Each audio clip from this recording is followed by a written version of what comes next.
নির্বাচন কমিশনের বাধ্যবাধকতার কারণে এই মুহূর্তে আমি হয়তো বিস্তারিতভাবে সেই পরিকল্পনা আজকের এই অনুষ্ঠানে তুলে ধরতে পারছি না। শুধুমাত্র বিএনপিরই 1.5 লক্ষেরও বিএনপির নেতাকর্মীদের বিরুদ্ধে 1.5 লক্ষেরও বেশি মিথ্যে মামলা দায়ের করা হয়েছিল, যার বোঝা প্রায় 60 লক্ষের মতন নেতাকর্মীকে বয়ে বেড়াতে হয়েছে।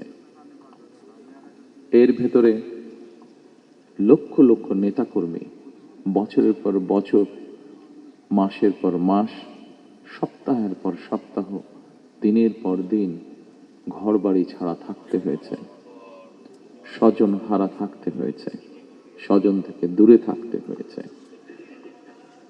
এসব সকল মামলাই ছিল রাজনৈতিক উদ্দেশ্য প্রণোদিত।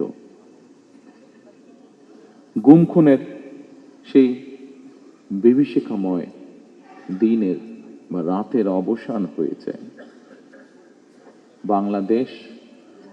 বাংলাদেশের মানুষ গণতন্ত্রের পথে হাঁটতে শুরু করেছে। যেসব মানুষরা তাদের স্বজন হারিয়েছেন, যেসব মায়েরা তাদের সন্তান হারিয়েছেন, যেসব বোনেরা তাদের স্বামীকে হারিয়েছেন, যেসব সন্তানেরা তাদের পিতাকে হারিয়েছেন, তাদের সত্যিকারভাবে যদি বলতে হয়, আসলে আপনাদেরকে সান্ত্বনা দেওয়ার মতন ভাষা বোধহয় আমাদের কাছে নেই।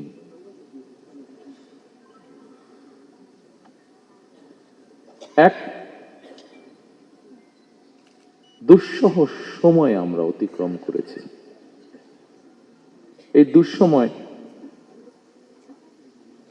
এই মঞ্চে দাঁড়িয়ে আজকে এমন কয়েকজন সন্তান তার কষ্টের কথাটি উল্লেখ করে গেছেন, যে সন্তান একদিনের জন্যও তার পিতাকে হয়তো বা পিতার মুখকে হয়তো দেখার সুযোগ পান নাই। তেমন সন্তান আজ আমাদের ভেতরেই আছে উপস্থিত।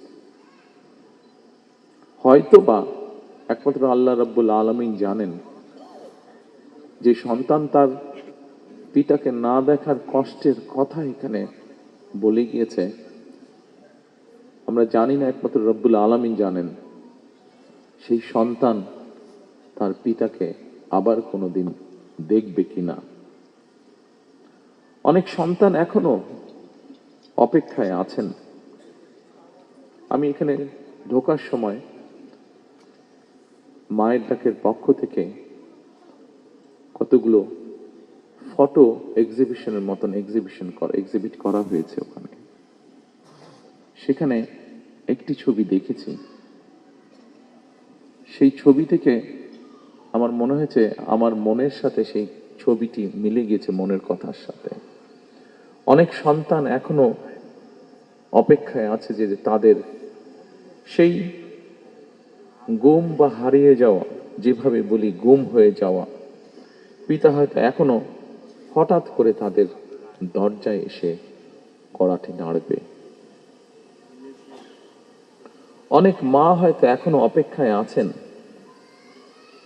তার গুম হয়ে যাওয়া প্রিয় সন্তানটি হঠাৎ করেই মায়ের সামনে এসে হাজির হয়ে মা বলে ডাকবেন।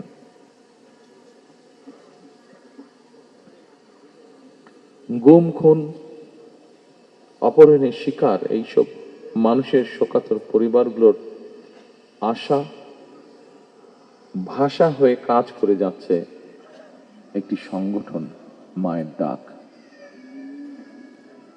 ফ্যাসিবাদের শিকার মানুষদের প্রিয় মুখ হয়ে উঠেছে মায়ের ডাকের সঞ্জিদা ইসলাম তুলি।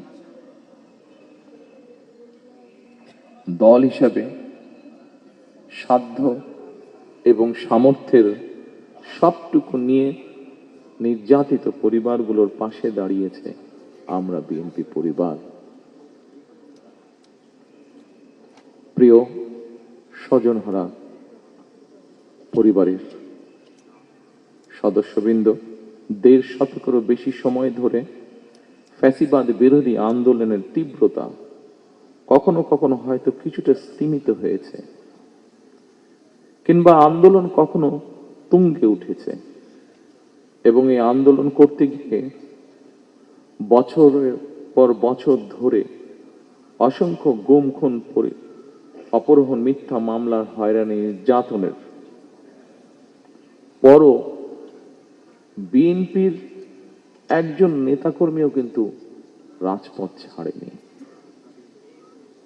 একই পরিবারের এক ভাই গুম হয়েছে, আরেক ভাই গিয়ে তার জায়গায় পরের দিন রাজপথে আন্দোলনকে আরো তীব্রতর করার প্রতিজ্ঞার শপথ নিয়ে দাঁড়িয়ে গিয়েছে।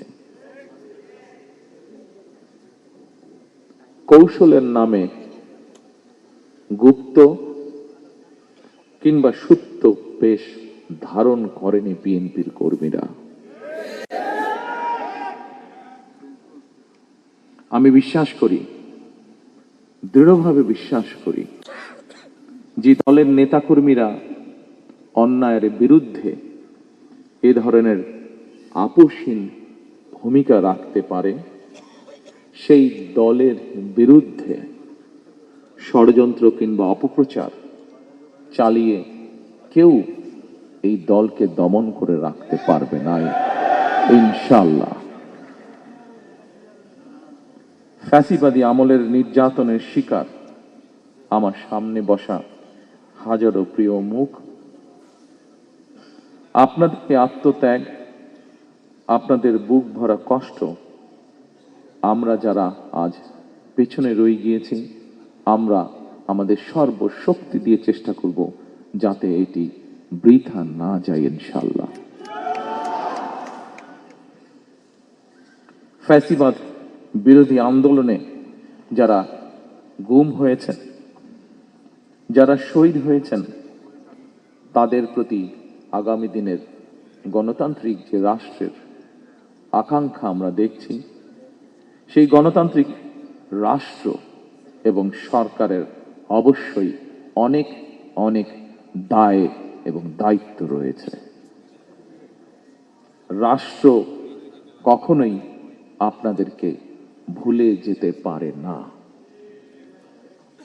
সকল শহীদদের আত্মত্যাগকে জনমনে স্মরণীয় করে রাখতে আগামী দিনে বিএনপি কিছু পরিকল্পনা গ্রহণ করেছে।